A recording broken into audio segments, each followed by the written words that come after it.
금융위기 같은 게 다시 찾아오는 거 아니냐. 근데 그 정도까지는 아니고 경기 침체가 될 가능성이 있다. 왜냐하면 높은 금리로 인해서 실물 경제의 다른 부분들이 좀 많이 취약해질 가능성이 있다는 얘기죠. 특히 약한 고리들부터. 지금까지 보아왔었던 자산시장의 흐름과는 또 다른 흐름이 나타날 수도 있다라고 생각을 합니다. 그래서 달러와 같은 안전자산을 담아놓고 그런 다음에 시나리오 변화에 유연하게 대응하는 방법들, 다양한 자산에 분산해놓고 기다리는 거.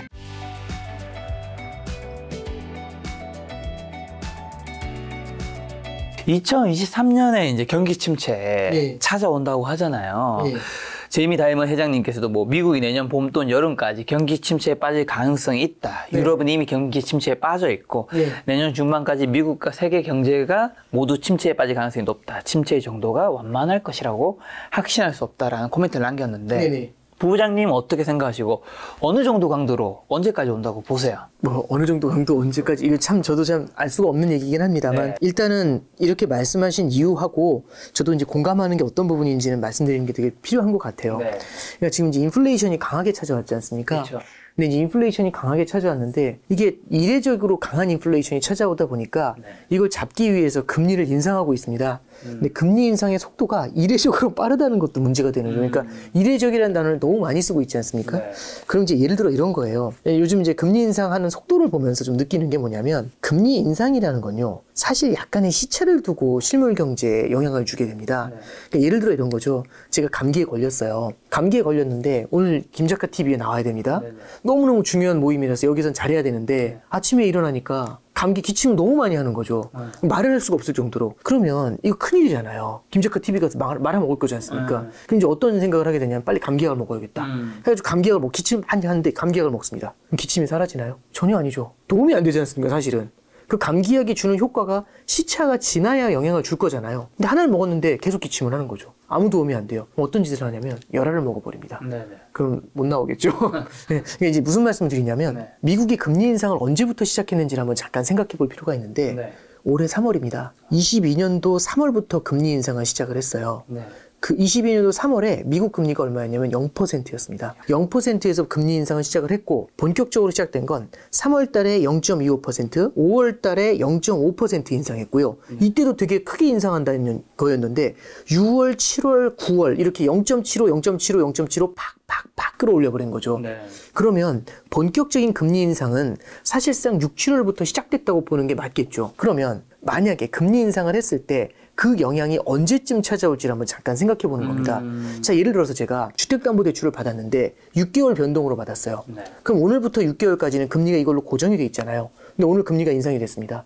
이 영향을 받을까요? 6개월간은 크게 안 받겠죠. 근데 6개월이 지나면 그 영향을 받겠죠. 그러면 무엇이 답인지는 모르겠지만 금리 인상을 한 다음에 약을 먹은 다음에 그 약효가 나타날 때까지 금리 인상을 해서 그 효과가 나타날 때까지는 시차가 걸릴 겁니다. 뭐 혹자는 3개월이다 혹자는 6개월이다 이렇게 얘기하는 사람들이 있어요. 얼마인지는 아무도 모릅니다. 4년 2개월 13일입니다 이렇게 얘기할 수 있는 사람은 아무도 없어요.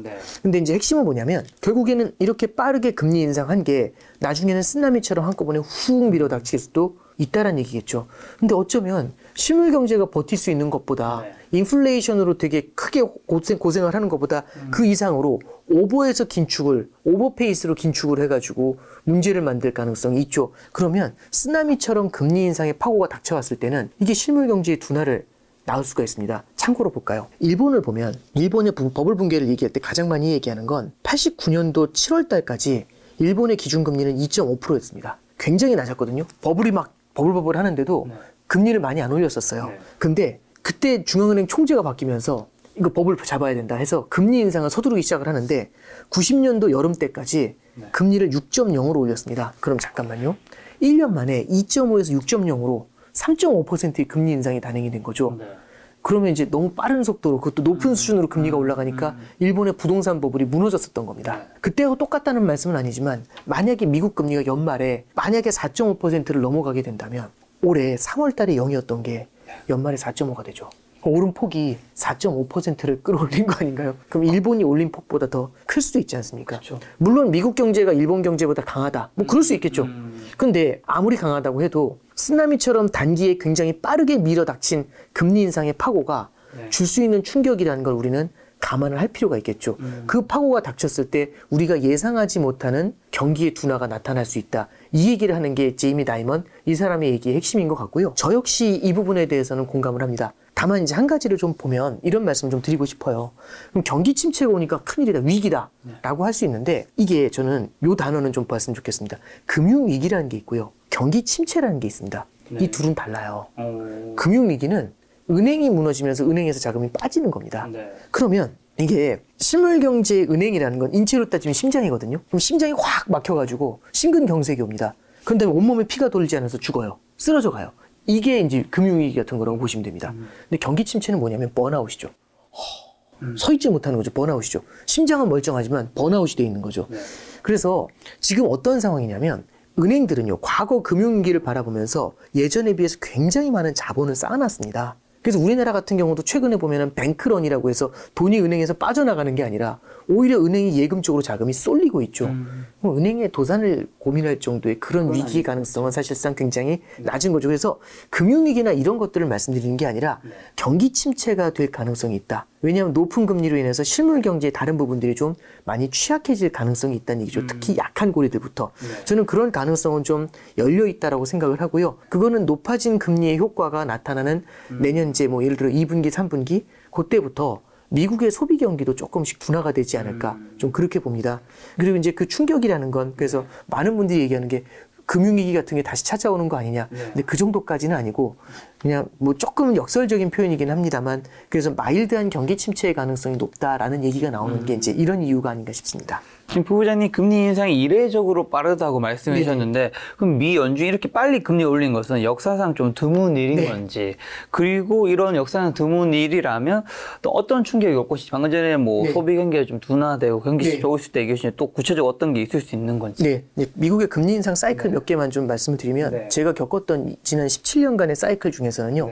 금리 인상이 있었던 게 이제 15년도에 금리 인상 사이클이 있었는데 그때는 금리를 0%에서 2.5까지 올려 끝냈습니다. 0에서 2.5까지 올리는 것도 중요하지만 더 중요한 건 뭐냐면 0에서 2.5까지 가는 기간이 2년 반이 걸렸습니다. 천천히 올렸고 올린 폭도 좁았죠. 그리고 그 전에 금리 인상 사이클이 언제 있었냐면 2004년에서 6년 사이에 있었습니다. 그때 2년 동안 금리를 끌어올리는데 1%였던 금리를 5.25%까지 올렸습니다. 근데 1%에서 5.25면 4.25%를 올린 거잖아요. 그쵸. 4.25%를 2년 동안에 이제 계속 나눠가지고 이제 뭐라고 해야 되죠? 조금씩 스캐터링이라고 하죠. 뿌려가지고 올렸습니다. 그리고 그 전에 금리 인상 사이클이 99년에서 2000년 사이에 있었어요. 그때 4.75였던 금리를 6.5까지 올렸습니다. 그것도 약 1년 정도의 기간 동안에 걸쳐서 진행을 했었죠. 그때 이 세 가지 케이스보다 더 빨랐던 게 94년인데 3에서 6%까지 올렸어요. 금리를. 그래서 94년에 금리 인상을 뭐라고 하냐면 채권 시장의 대학살이라고 했습니다. 채권은 금리가 세게 올라가면 죽거든요. 그래서 채권 시장의 대학살이라고 했었는데 그때 94년, 99년, 2006년, 2015년을 통틀어 봐도 지금처럼 빠르진 않죠. 왜냐하면 0에서 4.5까지 만약 올라간다면 그 정도의 금리 상승이라고 한다면 그 속도를 따라가지 못하죠. 언제 그게 가능했냐면 80년대 후반부에 80년도에 이거 가능했습니다. 81년도에 그때 이제 미국 금리가 20% 가까이 올라갈 때 그때 이 정도 속도로 금리를 끌어올렸었죠. 물가를 잡기 위해서. 그래서 80년도 이후에는 적어도 제가 본 시계열에서는 없었던 그런 굉장히 빠른 이례적으로 빠른 금리 인상이다. 이제 이렇게 볼 수가 있고요. 그럼 이제 바로 이제 그 생각이 들죠.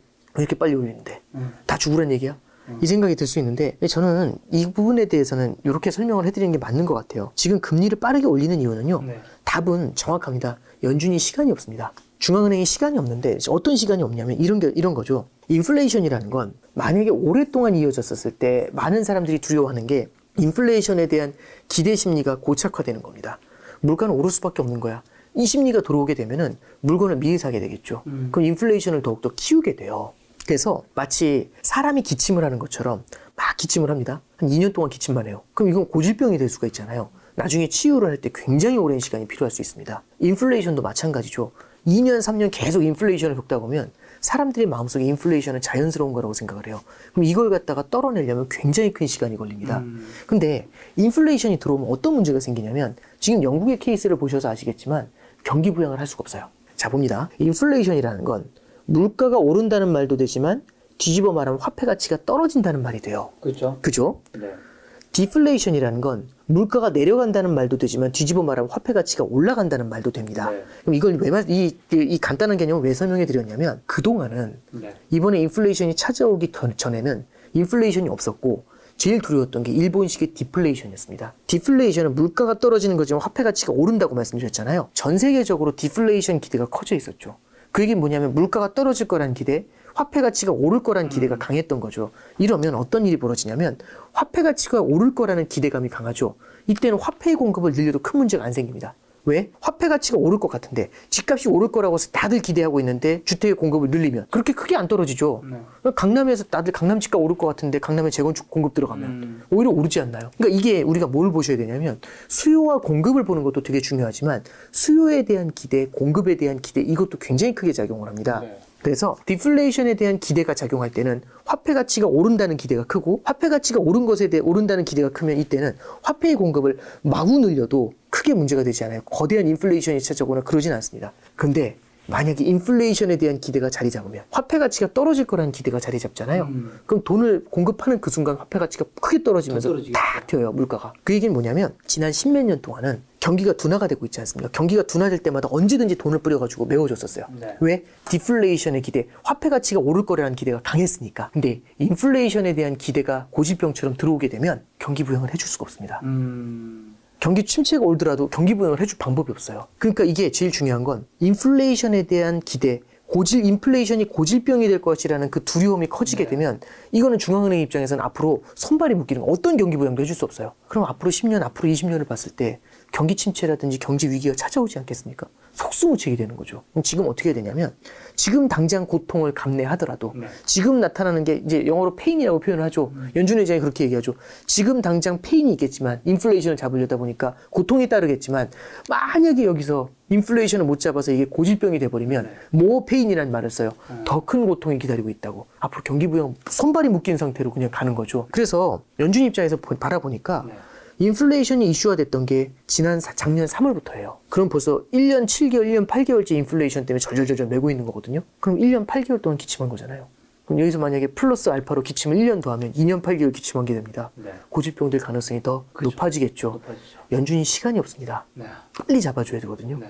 빨리 잡아야 되면 급하잖아요. 네. 급하면 서두르게 되죠. 서두르면 금리 인상을 빠르게 가져가는 거죠. 왜 다 죽으란 얘기냐라고 하지만 기대 인플레이션의 고착화가 더욱더 무서운 겁니다. 그러면 이제 가장 중요한 본론. 연준 11월, 12월 네. 이제 2023년 금리 인상 네. 어떻게 하려고 보세요? 네, 이제 일단 이렇게 보시면 될 것 같아요. 이제 시장에서는 금리 인상 확률을 바라보는 컨센서스라는 게 있습니다. 그걸 바라봤었을 때는 11월 달에 0.75% 75bp가 올라서 미국 금리의 상단이 4.0%로 갈 확률이 현재 60%가 넘습니다. 굉장히 높은 확률로 그 정도로 반영을 하고 있고요. 그 다음에 12월 달에 12월은 50bp 네, 50bp 인상될 확률이 현재 60% 정도 됩니다. 그러면 75bp, 50bp로 올려서 연말에 4.5%까지 갈 것 같다라고 보는 게 현재 60% 정도 된다라고 보시면 될 것 같아요. 근데 이제 여기서 이제 이게 있습니다. 원래는 12월에 0.75 또 올린다고 했잖아. 라고 하시는 분들도 있을 텐데 현재는 연준에서는 방향은 이렇게 잡은 것 같습니다. 결국에는 목적지가 어딘지 모르지만 목적지의 변화는 없는 것 같고요. 목적지가 5든지 5.25든지 그 변화는 없는 것 같고요. 목적지가 있다면 목적지 앞에 금리가 있지 않습니까? 이걸 따라갈 때 목적지가 5.25다 예를 들어 아니면 5.0이다라고 할 때 옛날에는 앞에 미리 당겨가지고 세게 앞에서 때려버리는 거죠. 그래서 75bp, 75bp 그 다음에 50bp에서 끝낸다 이렇게 가는 게 아니라 이제는 약간 너무 빠르게 올렸어. 그래서 아까 말씀드린 것처럼 약을 먹은 다음에 약을 너무 많이 먹었어. 5달 한꺼번에 먹은 거죠. 6달째 먹을 때 조금 천천히 먹자. 어떤 식으로 되는지를 좀 보고 들어가자라고 할 수 있거든요. 그러면 11월 달까지는 일단 세게 먹고 그 다음에 12월 달에는 50bp를 하고 그 다음에 내년에 2월 달에 있거든요. 2월 달이나 3월 달이나 이때 조금씩 금리를 더 올리는 방법. 예를 들어서 75, 75, 25를 가는 게 아니라 75, 50, 50을 가거나 75, 50, 25, 25를 가거나 그러니까 목적지까지 가는 루트를 조금 더 천천히 가는 걸로 현재는 약간 톤다운이 될 것 같다. 현재 이게 이제 연준에 기대하고 있는 그런 바입니다. 네. 연준이 올해 연말까지 하면 뭐 4.5%까지 만약 간다면 전 세계는 이 금리 인상이 되면 어떤 좀 현상이 일어날까요? 네, 지금보다 또 더 높아지는 거잖아요. 자, 이제 이걸 볼 필요가 있는 것 같아요. 그러니까 지금 금리가 올라가고 있거든요, 이미. 그 얘기는 뭐냐면 제가 알고 있다는 얘기는 연말에 제가 4.5까지 올라갈 거라는 걸 알고 있다는 얘기는 이 세상 모든 사람들이 알고 있다는 얘기고요. 모든 투자자가 알고 있다는 얘기거든요. 그러면 미래를 바라보고 투자합니다. 예를 들어서 여기 이 촬영장 앞에 아파트가 있어요. 그 밑으로 지하철 5개가 들어올 거라는 걸 제가 알고 있어요. 그 얘기는 이 세상 모두가 알고 있다는 뜻입니다. 그러면 지하철 5개가 들어올 걸 미리 반영할까요? 5개 들어온 다음에 반영할까요? 가격에. 미리 사겠죠. 사람들이. 그 얘기는 뭐냐면 금리 인상이 적어도 5% 가까이까지 올라간다. 4.5까지 올라간다. 말씀드렸던 내용들은 시장에서 이미 가격이 어느 정도는 녹여놨다는 점을 좀 가정해 보실 필요가 있어요.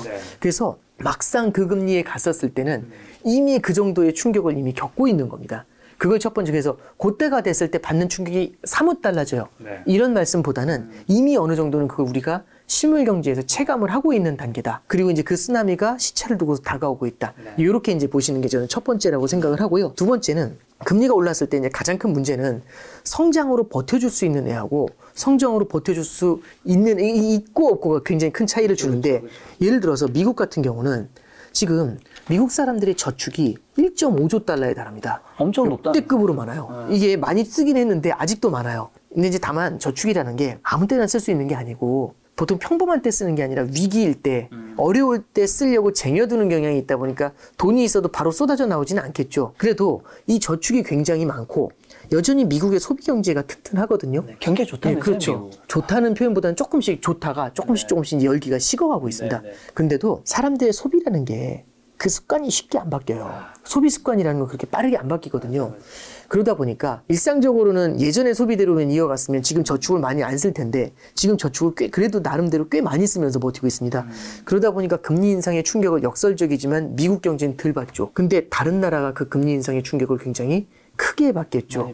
그럼 대표적으로 어디가 받게 되냐면 일본이나 한국 같은 나라들은 그 영향을 받게 돼요. 일단 어떤 케이스냐면 미국 금리는 올라가는데 우리나라는 금리 인상을 그만큼 할 수가 없어요. 그럼 미국 금리는 높은데 한국 금리는 낮잖아요. 그러면 달러를 보유했었을 땐 높은 금리 주지만 원화 보유했을 때는 금리가 적어요. 그럼 원화를 팔고 달러를 사려는 수요가 늘어나게 되거든요. 그러면 원화를 팔고 달러를 사다 보니까 달러 가치가 뛰어 올라가게 되겠죠. 그럼 환율이 올라갑니다. 그죠? 환율이 올라가게 되면 수입 물가를 높여주게 되겠죠. 그러니까 예를 들어서 작년 초만 해도 1달러에 1,080원 하던 게 지금 1달러에 1,400원이 넘습니다. 그러면 1달러짜리 수입할 때 옛날에 1,080원에 수입하던 걸 1,400원에 수입하는 거잖아요.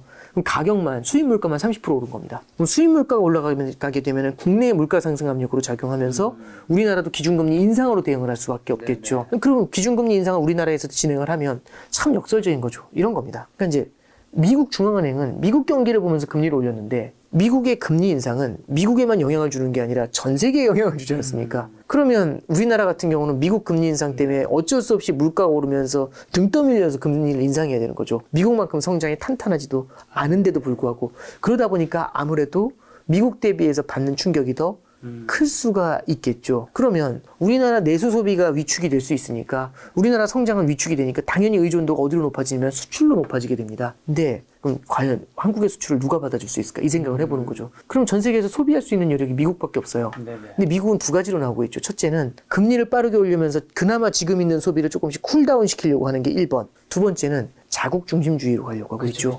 예, 그러면 이게 우리나라라든지 일본이라든지 수출에 대한 성장 의존도가 높은 국가들이 상당히 좀 고전을 하게 되는 그런 양태로 전개되지 않을까 싶습니다. 근데 미국이 어쨌든 금리 인상 지금 이렇게 하는 거는 물가 잡으려고 하는 거잖아요. 물가는 좀 정점 찍었다고 보시는지, 그 다음에 또 파월 회장이 인플레이션은 뭐 그 당시만 해도 일시적이다 이런 멘트를 했지만 지금 굉장히 일시적이지 않은 상태 됐는데 인플레이션은 지금 뭐 일시적인 건지 아니면 뭐 구조적인 건지 지금 어떻게 보세요? 일단 되게 중요한 질문을 일단 해주셨는데요. 일단 첫 번째는 인플레이션의 정점을 확인하는 게 참 어렵긴 합니다만 이런 게 있어요. 인플레이션 중에서도 예를 들어서 소비자 물가지수 같은 경우는 미국 소비자 물가지수가 9.1로 정점을 찍은 다음에 지금 8.2까지 떨어졌거든요. 요거는 조금 더 이제 하락을 하게 될 겁니다. 근데 한 가지 예측할 수 없는 건 소비자 물가지수가 9.1까지 올라갈 때 가장 큰 기여를 한 게 러시아 우크라이나 전쟁입니다. 지금 러시아 우크라이나 전쟁이 조금 좀 파고가 좀 가라앉고 있고 유가가 좀 안정이 되는데 이제 지난 7월 달에 어떤 일이 있었냐면 인도적인 차원에서 러시아 우크라이나가 이제 합의를 한 게 있어요. 7월 아마 20일 때였던 것 같습니다. 그때 이제 EU하고 그 다음에 이제 터키에서 중재를 해서 우크라이나에 있는 곡물의 수출을 다시 하자. 그리고 거기에 대해서는 러시아가 공격하지 않기로. 그렇게 이제 합의를 했었죠. 곡물 수출이 그때부터 재개가 된 겁니다. 그래서 곡물 가격이 러시아 우크라이나 전쟁 직후에는 많이 올랐다가 꽤 많이 내려왔었어요. 근데 요즘 러시아에서 하는 얘기가 그 조약은 지금 깨져야 될 것 같다 이런 얘기를 하거든요. 이제 이유는 뭐 우크라이나 때문이다 뭐 이런 얘기, 이유는 제 생각에 중요하지 않은 것 같고 그게 깨질 수도 있다라는 얘기를 하는 이유는 뒤집어 말하면은 와 이런 것 때문에 곡물 가격이 다시금 반등할 수도 있겠네. 내지는 러시아가 석유관을 잠근다든지 오페크 플러스에서 원유의 공급을 차단한다든지 원유의 감산을 실시한다든지 이렇게 됐을 때는 에너지 가격의 안정까지 시간이 더 걸릴 수가 있거든요. 네. 그래서 일단은 헤드라인이죠. 그냥 소비자 물가 지수를 볼 때도 네. 안심하기 이른 건 우리가 예측할 수 없는 공급 사이드의 이슈가 남아있다는 점, 요걸 좀 볼 필요는 있습니다. 두 번째는 뭐냐면 그럼에도 불구하고 네. 공급 사이드에서 예를 들어서 에너지 가격도 안정이 되고 식품 가격도 안정이 돼요. 네. 그럼에도 불구하고 물가지수에서 식품 가격하고 에너지 가격을 제외한 근원 소비자 물가지수라는 게 있어요. 그게 지금 잘 안 내려가고 있습니다. 오히려 미국에서는 더 올라가고 있어요. 이게 이제 왜 그러냐면 인플레이션율 중에서 여러 가지가 있지만 되게 끈적끈적한 놈들이 있어요. 한번 올라오면 잘 떨어지지 않는 거. 예를 들어서 이게 식료품 서비스 값 이런 것들도 들어가는데 짜장면 값 생각해 보시면 짜장면 값이 폭락하는 거 보신 적 있나요? 거의 오르지 않았나요? 계속 꾸준히 조금씩 오르잖아요. 네, 항상 오르죠. 예. 그러니까 한 번 올라가면 잘 떨어지지 않는 게 있습니다. 맞아요. 일단 첫 번째는 그런 게 있고 두 번째는 임금 상승률이 여전히 높은 편입니다. 임금도 한 번 올라가면 떨어지지 않으니까. 임금도 낮추면 큰일 나죠. 그렇죠. 그래서 낮출 수가 없죠. 그래서 이제 이게 사실은 기업에서도 임금을 한 번 올려줄 때는 낮출 수가 없다는 걸 아니까 굉장히 신중하게 올리지 않습니까? 그리고 이제 또 어떤 게 있냐면 주거비입니다. 렌트비는 한 번 올라가면 얘가 또 막 폭락하기는 쉽지 않아요. 조금씩 조정이 되긴 하지만 밴드를 두고. 그리고 하나 더 말씀드리면 렌트비라는 게 사실상 작년에 다른 실물 경제 사이드에서 물가가 올라올 때 렌트비가 안 올랐었거든요. 왜냐하면 렌트비는 계약을 하면 1년 묶이지 않습니까? 그러니까 예를 들어서 한 달에 $1,000씩 내기로 제가 계약을 했는데 다음 달에 물가가 폭등을 해요. 그러면 이제 저한테 집을 빌려준 사람은 $1,500 받을 걸 이 생각하지만 이미 $1,000로 1년이 묶여 있는 거지 않습니까? 드디어 1년이 지났습니다. 그럼 어떻게 될까요? $1,500 받겠죠. 그러면 물가가 올라갈 때도 이 렌트비 같은 건 후행해서 올라옵니다. 네. 뒤늦게 올라와요.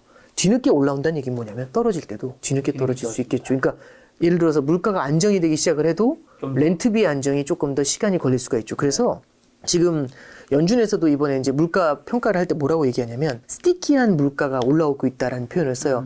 스티키하다는 건 뭐냐면 우리 설거지 할 때 물만 뿌리면 내려가는 거 있지만 예를 들어 치즈 렌즈에 돌리면 한숨 나오죠. 그럼 긁어야 되잖아요. 스티키하니까. 고구마 삶은 것들, 나중에 붙은 것들. 그렇죠. 그러니까 이게 물 뿌려도 쉽게 안 내려가는 거 있지 않습니까? 이런 애들은 이제 긁어내려면, 그래서 연준이 이제 아주 세게 긁는 작업들을 하고 있는 거죠. 그래서 이런 인플레이션이 내려가려면 시간이 좀 필요합니다. 그래서 정점에 대한 가능성은 조금씩 더 높아지는 건 맞는 것 같아요. 그래서 올해 말 내년 상반기 정도에는 인플레이션의 정점은 확인할 수 있을 것 같은데, 정점보다 더 중요한 건 뭐냐면, 지금 현재 물가 상승률이 8%가 넘잖아요, 여전히. 목표치는 2%입니다. 8%에서 2%면 여전히 갈 길이 멀거든요. 여기까지 내려올 때 얼마나 시간이 걸릴까? 근데 제가 말씀드렸던 스티키한 애들이 들어오게 되면 내지는 러시아, 우크라이나가 발목을 또 잡게 되면 내려오는 속도가 되게 느릴 수가 있겠죠. 그래서 이제 인플레이션 전망에 대한 질문을 주셨는데 정점의 확인도 중요하지만 정점 이상으로 중요한 건 결국엔 2%라는 목표치로 내려올 때까지 얼마나 많은 시간이 걸릴까 이걸 좀 우리는 고민을 좀 해볼 필요가 있습니다. 자, 근데 연준이 또 고용도 되게 중요시 여길 텐데 고용 지표가 꺾이면 연준이 사실 금리 인상 멈출 수 있을 텐데 고용은 좀 어떻게 지금 보고 계세요? 지금 이제 잠깐 보시면요. 미국에 고용이 되게 좋다면서요? 어마어마하게 좋습니다. 실업률이 3.5%고요. 미국의 실업자 수가 현재 600만 명이 실업자예요. 근데 지금 채용 공고가 1,100만 개의 채용 공고가 있습니다. 다시 한번 볼게요. 실업자 600만인데 자리는 1,100만 개. 빈 일자리가 1,100만 개죠. 안 간다는 얘기잖아요. 그렇죠. 안 가는 것도 있고 또 어떤 면에서는 그 사람들 중에서 채용하기 힘든 사람들도 있겠죠. 뭐 어떤 건 뭐 사회 부적응자들도 있을 수도 있고, 그죠? 그건 뭐 어떤 케이스인지는 뭐 다 디테일로 보긴 좀 어렵겠지만, 그러면 600만 명의 실업자고 1,100만 개의 일자리가 있습니다.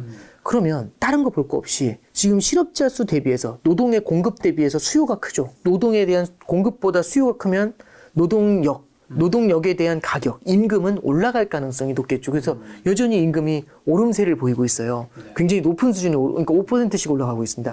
물론 물가 올라가는 거에 비하면 약하죠. 예. 그래서 임금이 최근에 이제 굉장히 빠르게 뛰고 있죠. 이렇게 되면 고용 시장이 쉽게 식질 않습니다. 그러면 금리 인상을 세게 하잖아요. 그럼 이제 이 1,100만 개의 일자리 있잖아요. 구직이 줄어들게 됩니다. 최근에 원래는 1,200만 개였는데 100만 개 정도 줄은 거예요. 이게 더 줄어들게 되면 그때부터 이제 미국의 실업률이 본격적으로 올라가기 시작을 합니다. 실업자 수가 채용 공고보다 많아지면 그때부터 이제 미국의 실업자 수가 올라가기 시작을 합니다. 근데 지금 현재 실업자 수가 600만 명인데 1100만 개 일자리가 있다고 말씀드렸잖아요. 빈 일자리가. 이게 줄어들려면 아무래도 시간이 좀 걸리겠죠. 그리고 이제 이런 것도 작용하는 것 같아요. 저도 최근에 이제 신문 같은 것들을 좀 보면서 많이 좀 고민을 하는 게 미국에서 사람 구하기가 굉장히 힘들었대요. 사람 구하기, 예를 들어서 한번 보죠. 사람 구하기가 정말 힘들면 간신히 채용을 했습니다. 자를까요? 아니요. 쉽게 못 자르겠죠. 웬만한 일이 있어도 다시 구하려면 더 힘들 거잖아요. 그러면 쉽게 해고를 하기가 어려울 수 있죠. 그러면 이게 레이오프라고 해서 이제 해고가 굉장히 원래는 미국이라는 곳은 우리나라하고 달리 굉장히 좀 프리한데 그게 조금은 좀 예전보다 느릴 수도 있지 않냐. 왜냐하면은 이 채용 고용이 고용증이 굉장히 어렵기 때문에. 그러면 여기서 이제 우리는 뭘 볼 수 있냐면 고용 시장이 쿨다운 되려면 마찬가지로 시간이 좀 많이 걸린다. 필요할 수도 있겠죠. 여기도. 그렇죠. 그러면 아까 말씀드렸던 논리 중에서 인플레이션이 고점을 확인하는 것과는 별개로 2%라는 목표치까지 다시 안정이 돼서 내려올 때까지 걸리는 시간이 여러 가지 면에서 조금 걸릴 가능성이 높다. 이렇게 이제 우리가 해석을 할 수가 있을 것 같습니다. 고용 둘 다 봤을 때 시간이 꽤 걸리기 때문에 연준이 금리 인하를 우리가 내년에 단시간 내에 기대하기 참 쉽지 않을 것 같은데. 그럼 우리 이제 금리 이렇게 오르고 있을 때 자산 포트폴리오는 좀 어떻게 바꿔야 될까요? 요즘에 뭐 바꾸기도 쉽지 않은 상황 같아요. 다 뭐 안 좋으니까. 그러니까 이제 우리는 이렇게 생각을 하는 경향이 있어요. 자, 물가 오른다. 금리 오른다. 그러니까 우리는 인플레이션에 초점을 맞춘 포트폴리오를 짜야 된다. 그게 올해 상반기 분위기였습니다. 그래서 인플레이션에 초점을 맞췄다고 해가지고 원자재 쪽으로 자금이 많이 이동했죠. 맞아.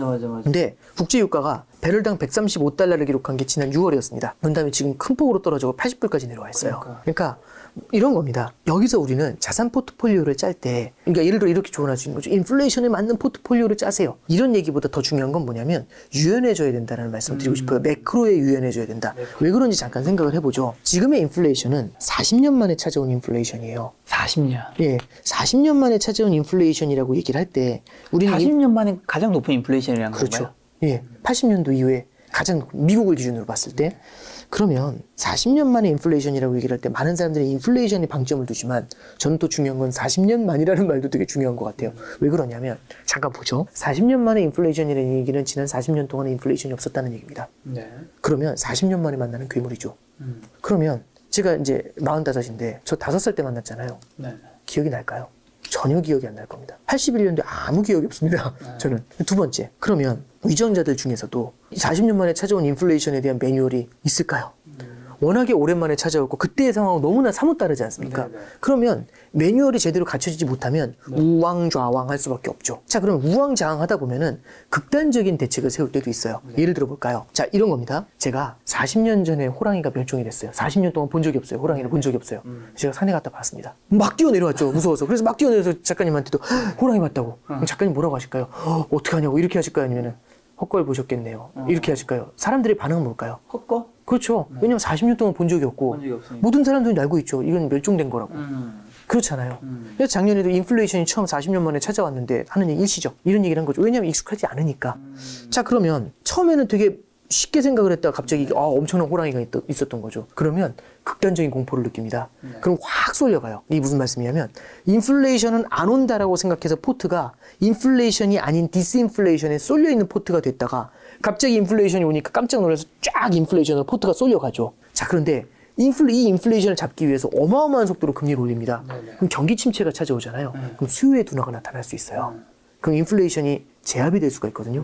그럼 인플레이션이 제압이 되면 우리 인플레이션에 포커스를 받고 있던 포트폴리오가 다시 이상해질 수가 있겠죠. 그러니까 뭐냐면 디플레, 인플레, 디플레로 이게 변화가 나타날 수 있는데 우리가 어쩌면 지금 인플레에만 포커스를 맞춰가지고 포트폴리오를 짠다면 또 한 번 당할 수도 있다는 얘기죠. 또 한 번의 빈집털이. 마치 올해 상반기에 원자재 쪽으로 자금이 몰렸다가 빈집털이를 당했던 것처럼. 그래서 저는 지금 이제 질문이 이런 시대, 인플레 시대의 자산관리 포트폴리오는 어떻게 합니까? 그러면 인플레이션을 해치할 수 있는 자산을 들어가야죠. 라는 말씀도 들어갈 수 있지만 그거는 우리 근시안적인 미래, 바로 앞에 있을 미래고요. 저는 그 뒤에 어떤 미래가 찾아올지를 생각을 좀 하면서 유연하게 대비를 해야 된다고 생각을 해요. 그럼 대표적으로 예를 들어 이런 거죠. 당장은 인플레이션 쪽의 비중을 조금 더 높게 두지만 중장기적으로는 인플레 이후에 새로운 경기 침체나 디플레이션이 찾아올 리스크들 이런 것들을 좀 고민을 해야 된다고 생각을 해요. 그러면 이런 거죠. 디플레이션 상황에서는 채권이 인기를 끌 수 있습니다. 금리가 내려가니까. 근데 인플레이션 상황에서는 금리가 올라가니까 채권 아무도 하려고 하질 않아요. 그러면 예를 들어서 인플레이션으로 쏠리면 오케이 채권 하면 안 돼. 원자재만 해야 돼. 디플레이션 상황에서는 채권이 왕이고 원자재는 쫄이 되는 거거든요. 저는 이렇게 생각을 합니다. 그러니까 예를 들어서 당장은 인플레이션이 크고 시간이 가면서 디플레이션으로 간다면 인플레이션이 완만하게 개선이 된다면 당장은 인플레 포트폴리오를 좀 예를 들어서 70% 디플레 포트폴리오를 30 정도를 가져가고 그런 다음에 이거를 6대4, 5대5 이렇게 조금씩 전환하는 방법들 이렇게 좀 가져가는 게 필요한 것 같아요. 그래서 저는 여태까지 인플레, 디플레 이렇게 바뀌는 매크로 환경이 나타난 적이 별로 없었던 것 같아요. 적어도 제가 봤었던 17년 동안에 이런 일이 별로 없었습니다. 근데 지금 그 환경의 변화가 굉장히 빠르게 나타나죠. 그러다 보니까 투자자들이 지난 10년 동안 없었던 일을 만나는 거잖아요. 이 정도면은 연준이 돈 풀어줘가지고 주가 끌어올릴 텐데 못 풀어주고 있는 거잖아요. 왜냐하면 만나지 못했던 인플레이션 때문에. 그러다 보면 또 여기에 대해서 극단적인 공포를 느끼면서 디플레이션 포트폴리오 완전히 또 비우고 갑니다. 그래서 저는 쏠림이라는 걸 경계하자. 1번. 두 번째는 유연하게, 매크로를 유연하게 대응할 수 있는 포트폴리오를 가져가자. 2번. 이 두 가지가 저는 올해 말 내년 초에 포트폴리오를 짤 때 가장 중요한 게 아닐까 이제 그렇게 말씀드립니다. 너무 한쪽으로 쏠리지 말자. 네, 그렇습니다. 네. 거죠. 자, 근데 한국은행도 금리 인상 당연히 따라갈 수밖에 없잖아요. 어떻게 보시고 한국은행이 또 금리 인상하면 사실 한국은행의 금리 인상은 이제 우리나라 부동산 시장에 또 굉장한 영향을 많이 미칠 것 같은데 또 사실 이제 어떻게 보면 2030 세대분들 영끌족들이 굉장히 많았던 게 이제 작년과 올해였기 때문에 어떻게 좀 대비해야 될까요? 네. 일단 첫 번째는 이걸 좀 보실 필요가 있어요. 한국은행이 이제 금리 인상을 먼저 금리 사이드를 먼저 말씀드리면 미국에서 예를 들어서 내년 초까지 금리를 뭐 예를 들어 4.75 이렇게 올렸다라고 한번 가정을 해보죠. 그러면 우리나라 금리가 3%에 있는 현재 상황으로 머물 수는 없습니다. 그렇죠. 왜냐면 그렇죠. 미국이 5인데 우리가 3이면 이러면 자본 유출의 우려, 외국인들이 다 도망갈 수 있거든요. 참고로 말씀드리면 이런 거죠. 우리가 금리를 안 올리는 이유는 국내 경기가 안 좋으니까 금리를 낮춰가지고 돈을 유동성 공급을 늘려주기 위해서 금리를 안 올리는 거거든요. 근데 만약에 금리를 낮춰놨는데 미국 금리가 높으니까 미국으로 돈이 다 빠져나가면 그러면은 금리 낮춰서 돈을 뿌려줬는데 이 돈이 다 해외로 빠져나가니까 되려 밑빠진 독에 물붓기가 되는 거거든요. 그럼 이러면 금리 인하를 하는 효과가 없어요. 금리를 낮게 유지하는 효과가. 이럴 때는 따라붙어 줘야 되거든요. 근데 이제 문제가 하나 있습니다. 어떤 게 문제냐면 미국 같은 경우는 변동금리 비중이 10%예요. 대출 중에. 모기지 대출 중에. 우리나라는 변동금리 비중이 60%가 넘습니다. 그러면 금리 인상에 누가 더 취약을 할까요? 우리나라. 그렇죠. 변동금리가 많다는 건 고정금리가 많다는 거고 변동금리가 많다는 게 지금 고정금리 분들은 우리 한국은행 금리 인상해도 큰 피해는 없는 거잖아요. 그렇죠. 이제 예를 들어서 실물 경기 둔화로 인해서 나오는 경기 침체에 대한 리스크는 당연히 열려 있지만 금리가 올라갈 것에 대한 리스크는 크지 않죠. 그래서 이제 한은 총재께서 그 얘기를 해요. 미국에서 이번에 G20가 끝난 다음에 미국에서 이제 어떤 발표회 같은 데서 무슨 얘기를 하냐면 한국 같은 경우는 변동금리 비중이 60%고 미국 같은 경우는 변동금리 비중이 10%다. 그러면 이런 질문이 있다.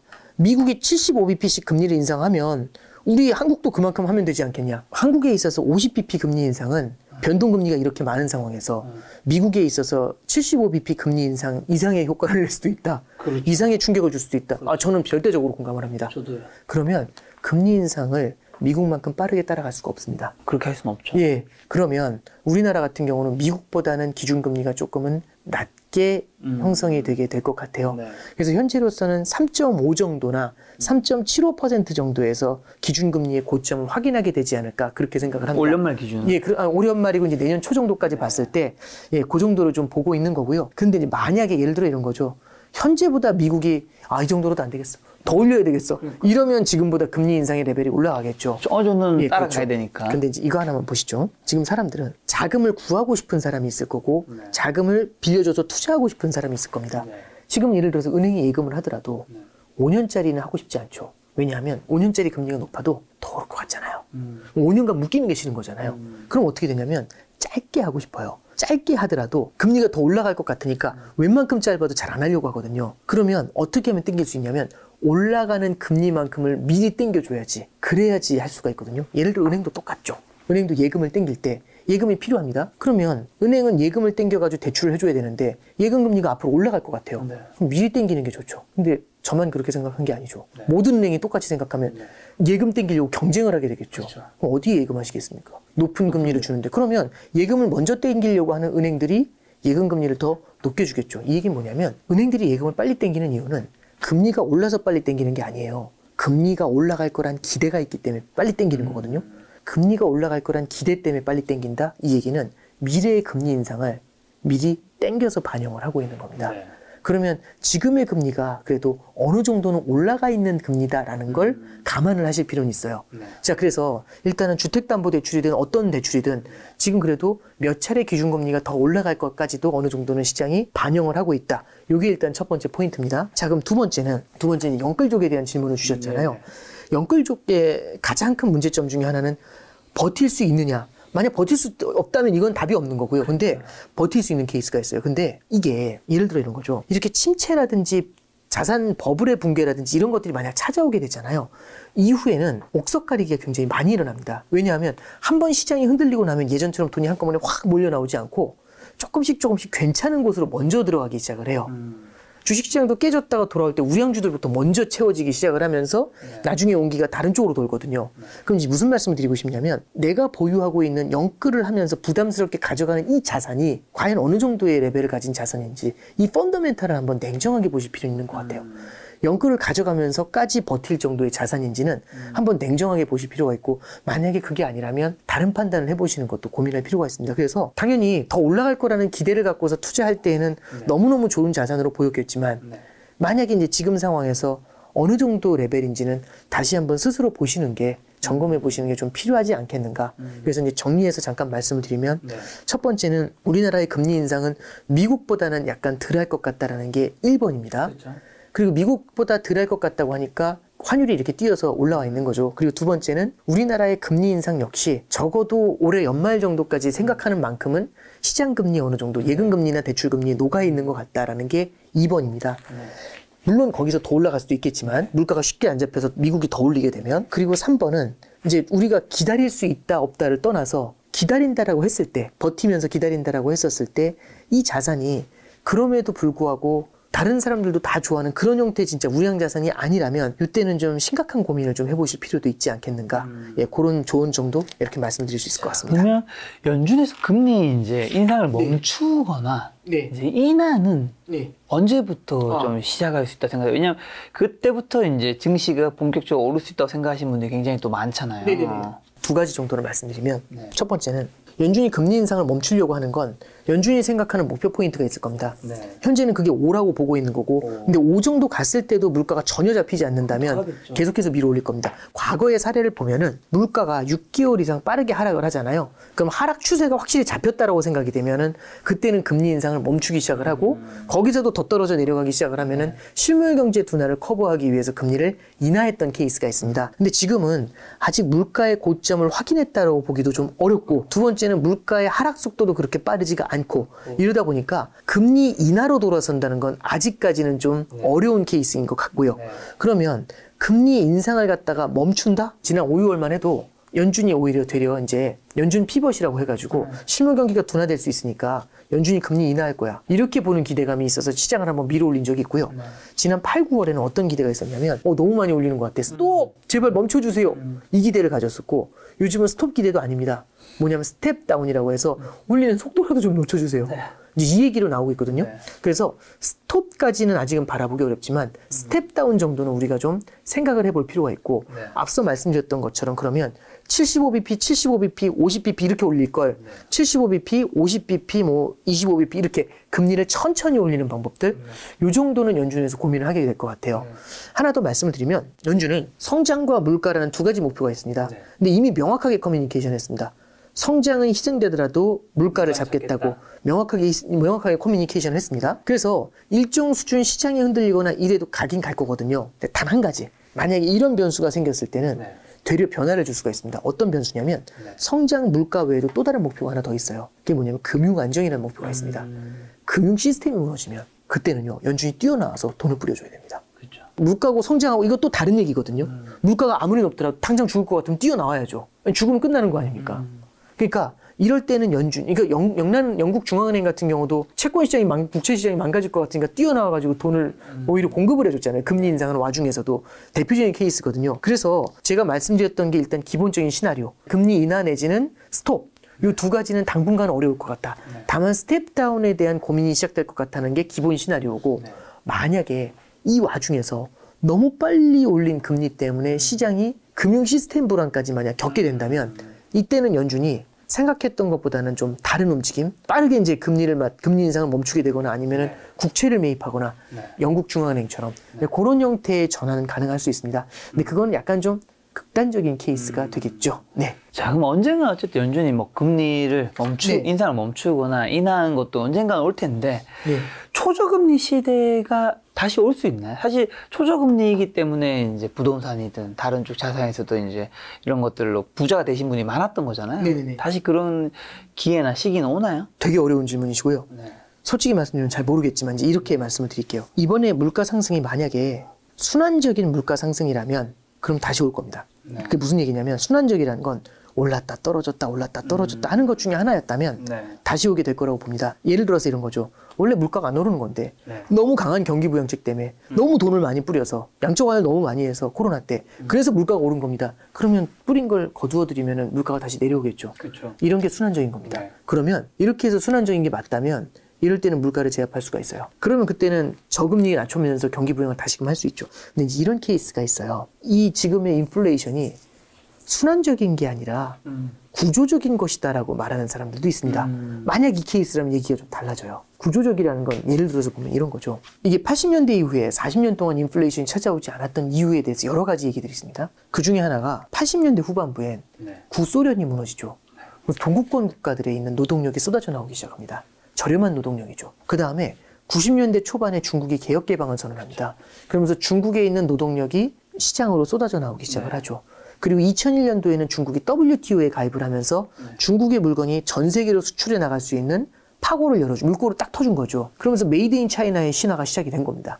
그러면 메이드 인 차이나라고 쓴다면 비싸다는 느낌보다는 가격이 다운이 돼 있다는 생각이 들게 되잖아요.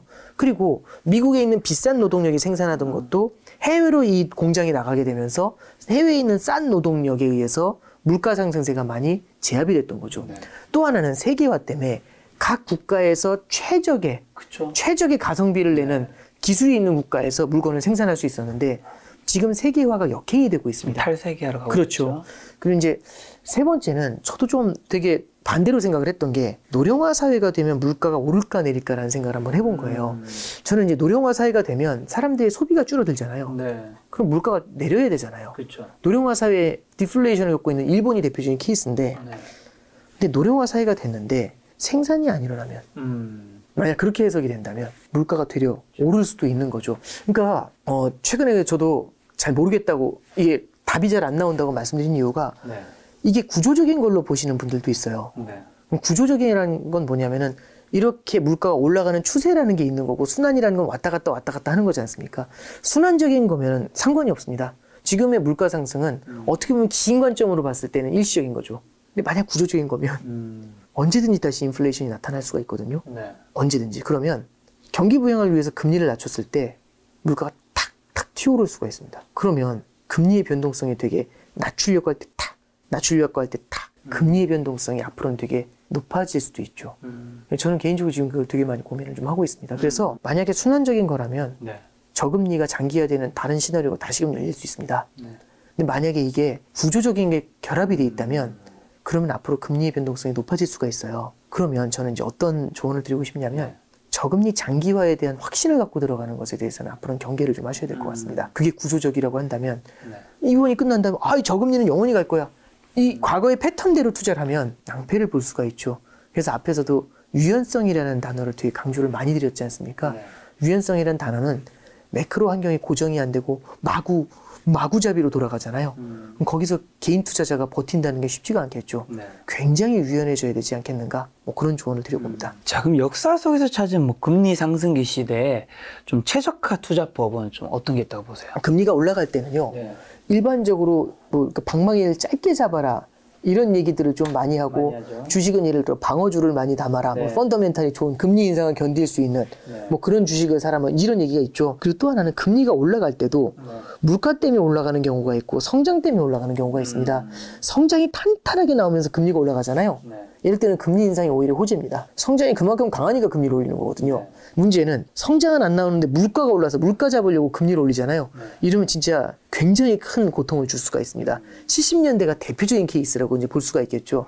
그럴 때는 물가 때문에 금리가 올라가니까 이럴 때는 오히려 되려 이제 인플레이션 해지하는 원자재 같은 자산이 그때 당시에 굉장히 큰 인기를 끌었어요. 금리를 그렇게 끌어올렸음에도 불구하고. 자, 그러면 저는 이제 인플레이션이라는 거를 감안했었을 때는 이런 자산들이 이제 인기를 끌 수 있다. 금리가 올라갈 때, 인플레이션에 의해서 금리가 올라갈 때는. 근데 저는 이제 그런 생각을 하는 거죠. 영원히 금리가 오를까? 그렇진 않죠. 그렇죠. 그러니까 우리는 이렇게 지금 질문은 금리가 올라가면 어떻게 될까요? 이 얘기는 어떻게 보면은 당분간 금리가 더 올라갈 테니까 이걸 대비하자라는 질문이신 거고 여기에 대한 답을 드렸던 거고요. 근데 저는 아까도 말씀드렸지만 이 금리가 올라가는 게 물가 때문인데 만약 물가가 제압이 된다면 금리의 고점을 또 확인할 수도 있지 않습니까? 그쵸. 저는 그게 만약에 아주 머지않은 미래에 있는 거라면 우리가 어느 정도는 시나리오로서 대비를 하고 있어야 된다라고 생각을 합니다.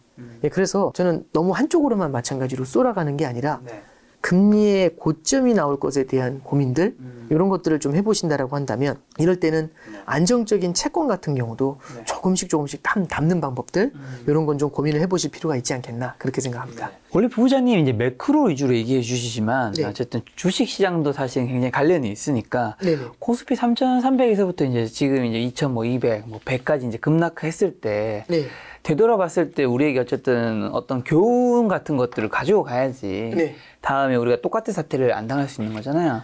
좀 가져가야 돼. 우리가 교훈은 뭐 어떤 게 있을까요? 저는 이제 결국에는 금리와 심리라고 생각을 해요. 두 가지인데요. 첫 번째는 이렇게 보시면 되죠. 3,300을 갈 때의 분위기를 잠깐 생각을 해보는 거죠. 아, 너무 좋았죠. 월드컵인 줄 알았습니다. 예, 2021년도 1월이었죠. 그때 당시에 은행 정기예금 금리가 0.9%였습니다. 그러면 0.9% 정기예금 금리에 대한 느낌은 이건 답이 없는 거죠. 그래서 그때 어떤 말이 유행을 했냐면 There is no alternative라는 말이 유행했습니다. 티나라고 하는데요. 미국에서는 금리가 너무 낮으니까 주식 말고는 답이 없다. 그렇잖아요. 돈 벌 답이 없다.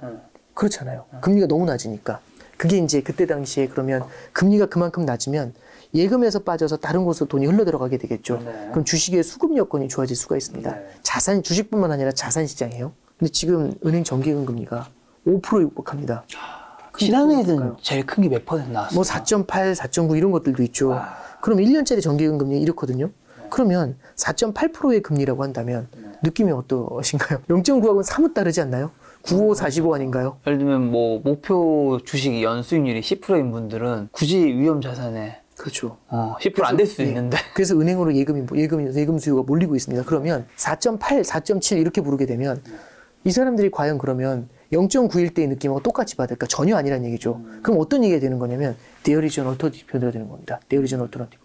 대안이 생긴 겁니다. 대안이 생기면 굳이 갈 필요가 없는 거죠. 없죠. 예, 그러면 주식시장의 수요가 줄어든다는 얘기는 주식시장의 수급이 밀리게 되는 거죠. 주식시장뿐만 아니라 마찬가지로 자산시장이 비슷합니다. 금리라는 게 굉장히 큰 역할을 하게 되고요. 그 금리를 맞이하는 심리라는 게 그럼 자산시장에 굉장히 많은 변화를 줍니다. 그래서 이제 다시 한번 말씀드리지만 금리가 굉장히 많이 올랐습니다. 그래서 0.9일 때 3,300이라는 것이고 지금 이제 4.8일 때는 2,250이라는 얘기가 되는 거잖아요. 그래서 금리와 심리라는 게 항상 주식시장에 영향을 줄 수 있다는 점 이런 것들을 좀 우리가 감안해서 지켜보시는 게 중요할 것 같습니다. 다음은 이제 환율 좀 여쭤보려고 하는데 원달러 환율이 1,420에서 30원대 약간 좀 내려왔죠. 네, 그렇습니다. 뭐 여전히 1,500원 돌파할 수 있다는 얘기도 있는데 달러 강세가 아직 사실 완전히 꺾인 건 아니잖아요. 좀 언제쯤 깎이고 원화 가치는 좀 언제쯤 오를까요? 일단 두 가지를 좀 볼 필요가 있어요. 지금 달러가 강한 이유를 먼저 생각해 봐야 되는데요. 달러가 가장 강한 이유는요. 첫 번째는 미국의 금리가 굉장히 높기 때문입니다. 그렇죠. 그리고 다른 나라들이 미국의 금리 인상을 쫓아가지 못해서 그래요. 그리고 또 하나는 결국에는 달러가 강한 이유 중에 하나는 미국 경제의 성장이 차별적으로 강하기 때문입니다. 그럼 달러 강세가 꺾이려면 첫 번째는 미국 경제의 성장이 좀 둔화가 되거나 두 번째는 미국의 금리 인상 속도가 줄어들거나 세 번째는 미국 금리 대비해서 다른 나라 금리의 갭이 줄어들거나 세 가지를 볼 필요가 있어요. 근데 이제 첫 번째 보시면 지금 미국이 금리를 빠르게 올리고 있죠. 미국이 금리를 빠르게 올리게 되면 미국의 소비 성장이 둔화가 될 수 있습니다. 그게 언제인지 모르겠지만 내년 상반기 정도에는 어느 정도 소비의 둔화를 가져올 수 있겠죠. 이거는 달러 약세 요인이 될 수 있습니다. 두 번째는 미국의 금리가 지금 오르곤 있지만 다른 나라보다 빨리 올리고 있거든요. 목적지에 빨리 도달하려고 시간이 없으니까. 그럼 빨리 올린다는 얘기는 빨리 목적지에 도달한다는 얘기죠. 그럼 미국이 먼저 도달한 다음에 다른 나라는 뒤늦게 올리면서 따라갈 수 있죠. 그러면 미국이 목적지에 먼저 도달할 때까지는 미국 금리 대비해서 갭이 벌어질 겁니다. 이건 달러 강세 요인이죠. 근데 미국이 목적지에 도달하면 그 다음에 다른 나라는 계속해서 따라가겠죠. 갭을 좁혀가겠죠. 내년 상반기 정도에는 미국이 금리 인상의 정점을 확인하게 될 거라고 보고 있고요. 그 상황에서 다른 신흥국들은 금리 인상을 추가하면서 쫓아가게 될 겁니다. 금리의 갭이 그만큼 줄어들게 되겠죠. 그러면 이제 정리해보면 성장의 둔화가 내년 상반기 정도 나타날 것 같다. 금리의 갭이 내년 상반기에 줄어들 것 같다. 그러면 지금 나타나고 있는 일방적인 달러 강세 있죠. 이게 내년 상반기 말 정도 되면은 방향을 조금은 바꾸게 되지 않을까. 네. 현재는 좀 그렇게 기본 시나리오는 좀 보고 있습니다. 미국의 강달러 어쨌든 여전한데 이걸로 인한 환율 쇼크는 지금 심각한 편인가 어떤 편인가요? 이게 쇼크라기보다는요. 환율이 이제 옛날 금융위기 때처럼 막 한꺼번에 팍 튀어 올라간 게 아니고 네. 슬슬 올라갔고 또 하나는 환율 쇼크가 나타나는 가장 큰 이유 중에 하나가 특정 국가에서 자본이 유출이 되기 때문에 나타나는 거거든요. 근데 지금 우리나라에서의 원달러 환율 상승만큼 일본이나 중국이나 다른 나라의 통화 가치도 같이 절하가 되고 있어요. 그러면 한국에서만 유독 자본 유출이 나타나면서 우리나라의 컨트리 리스크를 높인다. 이렇게 해석하기는 어렵거든요. 그래서 이제 말씀드릴 수 있는 거는 이게 환율 쇼크? 이런 것들이 외환 위기로 이어질 가능성이 있겠는가? 이런 가능성에 대해서는 저는 좀 그렇게 높지 않다. 네, 그렇게 보는 게 좀 맞을 것 같고요. 다만 지금 환율이 너무 빠르게 올랐지 않습니까? 이런 것들이 수입 물가를 끌어올리고 우리나라 금리 상승에 영향을 주게 됩니다. 그래서 어느 정도는 강달러가 지금 굉장히 빠르게 진행이 되는데 이게 꺾여주는 게 좀 필요하지 않겠는가? 그렇게 좀 생각을 하고 있습니다. 자, 그럼 방금 말씀하신 엔화나 일본 주식에 네. 투자한 건 좀 어떻게 생각하세요? 제가 일본 주식까지 말씀드린 그렇지만 네. 일본 주식의 일반적인 추세는 뭐냐면 엔화가 약세일 때 네. 일본의 수출이 좋을 것 같으니까 일본 기업의 실적 개선에 대한 기대감이 나오면서 엔화 약세일 때 일본 주식시장이 보통 강세를 보이곤 합니다.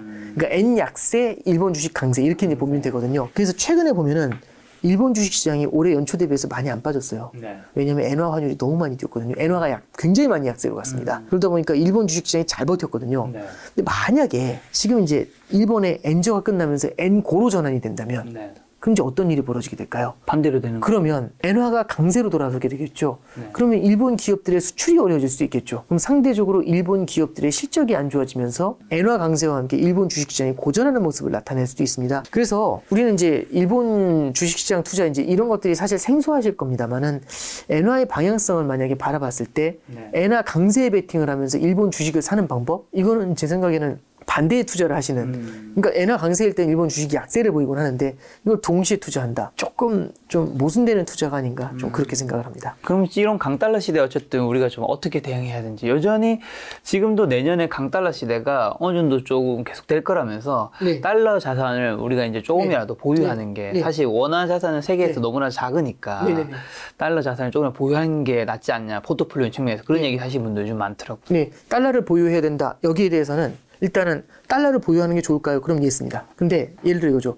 환율이 오를 것 같으니까 달러가 강해질 것 같으니까 달러를 보유할까요? 이건 아니라고 봅니다. 왜냐하면 환율은 귀신도 모릅니다. 얼마 전에 이제 하는 총재께서 코멘트 주신 게 있어요. 뭐라고 하셨냐면 1450원에 육박했었을 때 이 얘기를 한 거죠. 지금 다들 환율이 올라간다는 기대를 갖고 있는 사람들도 있는데 달러 약세에 대한 국제 공조가 나왔을 때는 환율이 급격하게 떨어질 수도 있다. 달러가 약세로 갈 수도 있다는 얘기죠. 그리고 앞서 말씀드렸던 것처럼 내년 상반기 시나리오가 만약에 미국의 성장 둔화, 그 다음에 금리 상승의 정점, 이 두 가지가 겹치면 달러가 약세로 돌아설 수도 있어요. 그래서 달러가 근시일적으로 지금보다 1,400원에서 1,500원이 될 거니까 달러 사서 환차익을 내겠습니다. 이렇게 투자하는 건 저는 반대합니다. 예, 그건 아닌 것 같아요.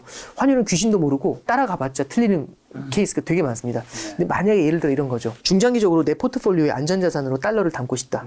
그래서 달러를 조금씩 사겠다. 이거는 앱솔루틀리 이해했습니다. 저는 필요하다고 생각을 해요. 당장이 아니고 당장을 넘어서 미래에도 언젠가는 위기가 한번 찾아올 수 있잖아요. 위기가 찾아올 때는 안전자산인 달러 가치가 어마어마하게 뜁니다. 그래서 내 포트폴리오를 보존하기 위해서라도 달러를 일정 부분 담고 있는 전략들 요건 좀 필요한 것 같아요. 그래서 달러가 강세니까 달러를 더 살게요. 이 로직으로 접근하는 게 아니라 지금 달러 강약세하고 무관하게 중장기적인 관점에서 내 포트폴리오의 밑바닥을 받쳐주기 위해서 달러를 조금씩 사서 모으겠다. 이 전략에 대해서는 저는 괜찮다고 생각을 합니다. 자, 그럼 이제 이번 시간에는 글로벌 경기랑 한국 경기 좀 진담해 보려고 하는데 세계 경제 지금 좀 괜찮은 이제 세계 경제의 흐름 좀 어떻게 보세요? 일단은 저는 이렇게 생각을 합니다. 첫 번째는 인플레이션이 전 세계적으로 이어지고 있다는 게 첫 번째 포인트고요. 네. 그 인플레이션의 발원지는 결국에는 공급망의 문제도 있는 거지만은 네. 미국 쪽에서의 문제가 큰 것 같아요. 그렇죠. 미국의 금리 인상 속도가 빠르다 보니까 환율을 끌어올리고 네. 수입 물가를 끌어올리고 이게 이제 모순되는 구조죠. 미국의 중앙은행은 미국의 경기를 보면서 정책을 결정합니다. 근데 문제는 뭐냐면 미국의 중앙은행의 정책 결정은 미국에만 영향을 주는 게 아니라 전 세계에 영향을 주는 게 문제죠. 우리나라 금리를 미국이 별로 관심 없을 거거든요. 네. 근데 우리는 미국 금리를 쳐다봐야 되지 않습니까? 네. 참 아이러니한 거죠. 그러면 미국은 어쩌면 미국 중앙은행인 연준은 금리 인상 인하를 하면서 미국 경제에 포커스를 맞추고 있는데 미국 연준의 금리 인상 인하가 오히려 다른 국가들을 굉장히 어렵게 만들 수도 있다. 이제 이렇게 해석을 할 수 있는 거거든요. 이런 겁니다. 수학 클래스입니다, 여기가. 네. 수학 클래스인데 저처럼 수포자도 있고 여기 보니까 수학 공부 잘하는 전국 수학 1등이 있어요. 네. 학생 중에. 네, 수학 선생님이 들어오셨습니다. 네. 수학 선생님 그러면 저처럼 잘 못하는 사람한테 포커스를 맞추고 가야 되는데 전교 1등한테 포커스를 맞춘 거죠. 와, 수학의 정석을 하루 만에 떼버립니다. 그럼 저 같은 수포자는 포기하게 되겠죠. 멘붕에 빠지게 되겠죠. 그렇죠. 그러면 이렇게 보시면 돼요. 미국 경제가 그 전교 1등이고요. 네. 연준이 수학 선생님입니다. 그리고 제가 수포자가 이머징 국가들이죠. 네. 그럼 연준이 이머징 국가들의 상황도 같이 감안을 해줘야 되는데 전혀 감안하지 않고 미국 경제만을 바라보면서 팍팍팍 금리 인상을 땡기고 이렇게 됐었을 때는 미국 이외의 국가들이 굉장히 좀 고전하는 모습을 나타낼 수가 있겠죠. 그래서 이제 글로벌 경기 전체를 봤었을 때는 미국과 non-US, 미국 이외 지역의 구도 요거를 좀 생각해 볼 필요가 있다. 그리고 그 사이에는 미국의 금리 인상이 만들어내는 인플레이션이 있다. 이게 일단 저는 중요한 구도라고 보고요. 두 번째는 결국에는 이제 러시아 우크라이나로 연결이 되어 있는 블록화인데요. 러시아 우크라이나가 결국에는 우크라이나를 중심으로 해가지고 서방의 자유진영, 그 다음에 러시아를 중심으로 해서 중국, 인도가 묶여버리는 문제가 생기고 있는 거죠. 그러면 글로벌 국가들의 분절화는요, 중장기적으로는 인플레이션에도 영향을 주게 되지 않을까 그런 생각을 좀 하게 됩니다. 그래서 글로벌 경제 바라볼 때 저는 두 개가 결국에는 첫 번째 이제 말씀드렸던 것처럼 이 글로벌 국가들의 분절화, 그다음에 두 번째는 미국 이외의 국가들의 어떤 그 뭐라고 해야 돼요? 성장률의 차이, 어떤 이것도 마찬가지로 성장의 어떤 불균형, 이런 것들이 좀 영향을 주고 있지 않는가 그렇게 생각을 합니다. 미국 얘기해 주셨는데 유럽 경제는요? 이게 유럽은 조금 제가 봤을 때는 좀 많이 어려운 것 같아요. 유럽의 성장률 둔화도 굉장히 강한데 이 정도로 성장률이 둔화가 되면은 금리를 인하하면서 경기를 부양해줘야 되는데 유럽 같은 경우도 지금 물가가 굉장히 높게 오르지만 금리 인상을 늦출 수밖에 없거든요. 왜냐하면 유럽도 이탈리아라든지 스페인이라든지 이런 국가들, 그리스 같은 국가들은 국가 부채가 엄청나요. 이런 상태에서 금리를 올려버리면 받는 충격이 상당히 클 수가 있거든요. 그러다 보니까 유럽 국가들 같은 경우는 금리를 세게 올리지도 못하고 물가를 세게 잡지도 못하고 그러니까 정말 우왕좌왕하는 거죠. 그러다 보면 물가 상승세가 제어를 할 수가 없지 않습니까? 그러면 계속 끌어올리게 됩니다. 그래서 지금 독일 같은 경우는 소비자 물가 지수가 10%를 넘고 막 그러거든요. 이런 것들은 유럽의 성장은 좀 먹으면서 유럽의 인플레이션 압력을 높여주는 스태그플레이션 징후를 좀 크게 키우는 그런 요인이 되지 않나 그렇게 봅니다. 자, 그럼 요즘 신흥국 또한 유럽처럼 위기설 많이 들리는데 실제 좀 어떤 편이고 좀 어떤 나라들이 위험할까요? 이제 뭐 파키스탄, 이집트 이런 국가들은 지금 IMF에 그 외환자금 신청을 구제금융 신청을 이미 했어요. 근데 이제 과거하고 달리 이번에 금리 인상이 시작되기 전에 전 세계적으로 일단 신흥국들의 달러 유동성 여건을 확보해주기 위해서 SDR이라는 걸 보급을 해줬고요. 두 번째는 전 세계적으로 피마 레포라는 걸 만들어줘가지고 그 신흥국이 갖고 있는 국채를 그 국채를 담보로 달러 캐시를 빌릴 수 있도록 그런 제도들을 연준에서 이제 좀 준비를 해둔 게 있어요. 그러니까 시작되기 전에 방패막이를 막아준 거죠. 그리고 또 하나는 신흥국들이 과거에 너무 고생을 많이 하다 보니까 이걸 안 하면 이런 트라우마가 남아있는 거죠. 그래서 금리 인상에 대한 트라우마, 달러 강세에 대한 트라우마가 있다 보니까 외환보유고에서 달러를 많이 쌓아놨어요. 우리나라 같은 경우도 외환보유고가 4,150억 달러 이렇게 되거든요. 꽤 많은 외환보유고를 쌓아놨습니다. 그러니까 말씀드렸던 것처럼 결국엔 달러를 많이 쌓아놨기 때문에 신흥국이 과거처럼 막 팍팍 쓰러지고 이러진 않을 것 같습니다. 다만 그런 대비가 덜 돼 있는 작은 약한 고리급의 신흥국들, 앞서 말씀드렸던 이집트나 파키스탄 같은 그런 국가들 같은 경우는 좀 고전하게 되지 않을까 싶습니다. 자, 요즘 글로벌 공급망은 어떻게 됐나요? 그 대란은 좀 해결이 됐나요? 결국에는 상하이나 이런 데 있는 컨테이너 운임은 굉장히 빠르게 떨어졌고요. 그 다음에 앞서 말씀드렸던 것처럼 국제유가는 130불에서 80불 수준까지 내려와 있는 상태입니다. 그래서 유가라든지 운송비 같은 것들은 좀 많이 다운이 됐거든요. 근데 이제 여전히 좀 남아있는 건 리스크 요인으로 남아있는 건 러시아 우크라이나에 대한 이슈. 이게 공급망에서는 굉장히 큰 악재로 작용할 수가 있고, 두 번째는 기후 사이드에서의 좀 변화가 생각보다 시장에 영향을 좀 주게 되는 것 같아요. 그러니까 요즘 보면은 100년 만에 홍수, 뭐 500년 만에 가뭄, 이런 얘기가 심심치 않게 들려오거든요. 이런 것들은 작황의 좀 문제 이런 것들을 줄 수가 있고요. 이런 것들이 만약에 운이 안 좋아가지고 러시아가 우크라이나한테 곡물 수출할 수 있게 해준 게 이제 막혔을 때 이런 이슈가 같이 겹치게 된다면은 이런 것들은 일시적으로는 인플레이션 압력을 굉장히 강하게 높여줄 수 있는 그런 악재가 될 수가 있겠죠. 그런 것들은 좀 같이 봐야 된다고 봅니다. 자, 한국으로 좀 넘어와서 마이너스 경제 후퇴 국면은 아니지만 한국이 지금 경기 하강이 빠르게 진행되고 있는데 당장 국내에 보면 수출 둔화 움직임이 심상치 않다고 하는데 좀 어떻게 봐야 될까요? 지금 우리나라 GDP 성장률이 그래도 양호하게 나왔거든요. 3분기에. 3분기에 양호하게 나온 이유 중에 하나가 수출이나 이런 건 굉장히 어려운데요. 우리나라 소비가 굉장히 괜찮게 나왔습니다. 가장 큰 이유가 지난 4, 5월 달에 이제 마스크를 좀 풀어줬잖아요. 이러면서 이제 우리나라 소비가 좀 증가를 하기 시작했죠. 여태까지 못했던 소비를 이제 하기 시작하는 겁니다. 물려있던 소비를. 근데 이게 과연 지금처럼 소비 성장이 강하게 일어난 게 사실상 일종의 보복 소비 같은 거잖아요. 그럼 보복을 영원히 할 수 있겠는가? 못하죠. 예. 그러면 4분기 내년 1분기부터는 우리나라의 소비 성장이 조금은 좀 둔화가 될 것 같아요. 그러면 소비가 둔화될 때 이걸 메워줄 수 있는 게 결국은 수출인데, 수출 성장도 지금 만만해 보이진 않죠. 되려 이제 우리나라는 지금 7개월 연속으로 무역 적자를 겪고 있습니다. 이렇게 됐었을 때는 수출 쪽에서의 성장도 둔화될 가능성이 좀 높거든요. 그래서 아직까지는 우리나라 성장이 저성장이다라고 표현하기는 좀 애매합니다만, 시차를 두고는 저성장 기조로 다시 복귀할 가능성이 좀 있다라고 보여집니다. 우리나라 같은 경우도 실제 저성장이라든지 이제 약간 뭐라고 해야 될까요? 인플레이션 이후에 나타나는 그런 부담 요인들. 그래서 이제 저성장인데 물가는 올라가니까 스태그플레이션으로 진입하는 초기 단계, 이런 징후들은 조금씩 좀 보여주는 게 아닌가 그렇게 생각합니다. 자, 내수 경기도 부정적인 건 좀 마찬가지인 것 같은데 좀 어떤 편인가요? 이게 결국에는 보복 소비가 좀 둔화가 된다라고 만약 가정했었을 때, 그리고 이제 금리 인상의 영향이 약간 후행적으로 온다고 가정했었을 때, 그러면 우리나라 내수 소비도 좀 둔화될 가능성이 있거든요. 특히 이것도 뭐하고도 연관이 되냐면 소비는 자산 시장하고도 연관이 되죠. 그렇죠. 주가라든지 부동산 시장이 위축되는 걸 좀 감안한다라면은 내수 소비의 성장이 올해 이제 3분기만큼 계속해서 이어질 가능성이 높지는 않을 것 같습니다. 네. 자, 한국의 가계부채는 혹시 어느 정도인가요? 지금 이제 1,800조가 넘는데요. 네, 위험한 편인가요, 그거는? 네, 부담스럽죠. 변동금리의 비율도 높은 편이고 사이즈도 크잖아요. 그러면 금리 1%가 올랐을 때 부담해야 되는 이자 부담만 18조가 늘어나는 겁니다.